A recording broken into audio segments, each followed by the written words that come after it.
que, puisque Mamadi Doumbouya, en ce que nous sachons, l'article 6 qui dit que c'est les partis politiques qui concourent à l'expression du suffrage universel. Nous savons que Mamadi Doumbouya n'a pas de parti politique. Ceux qui sont en train de s'activer pour l'induire dans l'erreur, le dire de ne pas lâcher le pouvoir, de créer son parti politique, de faire ça, sont ceux-là qui sont en train de l'induire dans l'erreur. Et nous pensons qu'il est capable de faire un sursaut de conscience militaire pour dire non, un militaire ne ment pas à son peuple. Donc, je ne me présenterai pas et aucun membre du CNRD ne va se présenter. Je ferai en sorte que la date, tous nos engagements soient respectés. C'est en cela que nous croyons, parce qu'avant tout, il est un Fakoli dans les conditions normales. Un Fakoli ne trahit pas, un Fakoli respecte toujours ses engagements. Dans le Grand Mandingue, les Fakolis sont caractérisés par ça.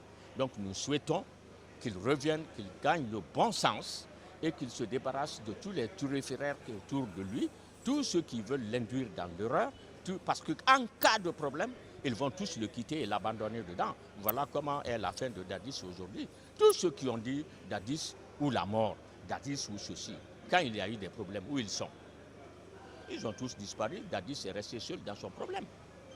Donc je ne voudrais pas que la même chose arrive aussi au général Mamadi Doumbouya. Je voudrais qu'il quitte la tête haute au sortir de cette transition, ce que nous souhaitons. S'il comprend, ça fera honneur à tous les Fakolis, malgré que le coup d'État il est déjà fait, mais s'il respecte son engagement, c'est qu'il s'est rattrapé. Il s'est rattrapé. Et le meilleur retour à l'ordre constitutionnel, c'est de remettre acquis de droit.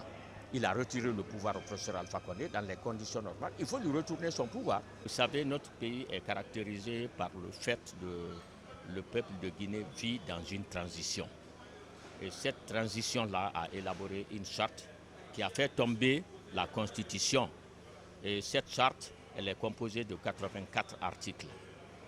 Mais il y a un certain nombre d'articles, je peux dire, tous les articles de cette charte de transition sont violés par le CNRD actuellement.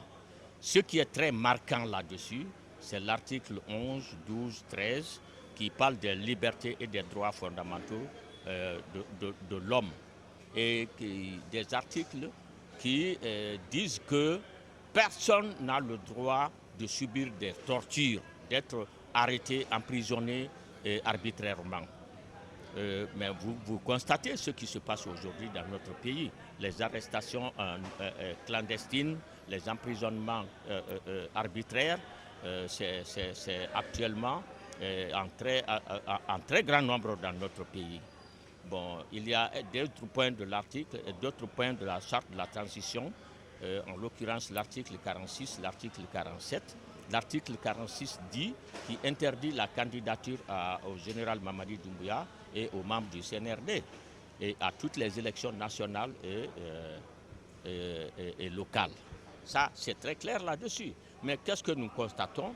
Nous constatons que tous ces articles sont délibérément, volontairement violés par Mamadi Doumbouya et par les membres du CNRD. Bon, l'article 47, elle parle. Elle a fait jurer. L'article 47 a fait jurer le président de la transition. Il a mis la main sur le Coran, il a juré qu'il jure de respecter et de se faire respecter la loi. C'est lui qui l'a dit. Ils ont élaboré ça sans la participation des grands partis politiques tels que le RPG, l'UFR, l'UFDG. On n'était pas présents, mais c'est eux qui ont donné la durée de la transition, c'est eux qui ont élaboré les différents articles de la charte de la transition.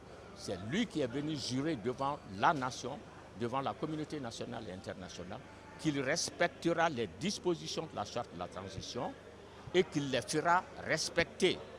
Et qu'en cas de parjure, qu'il subisse la rigueur de la loi. C'est lui qui l'a dit, ce n'est pas nous. On n'a rien inventé.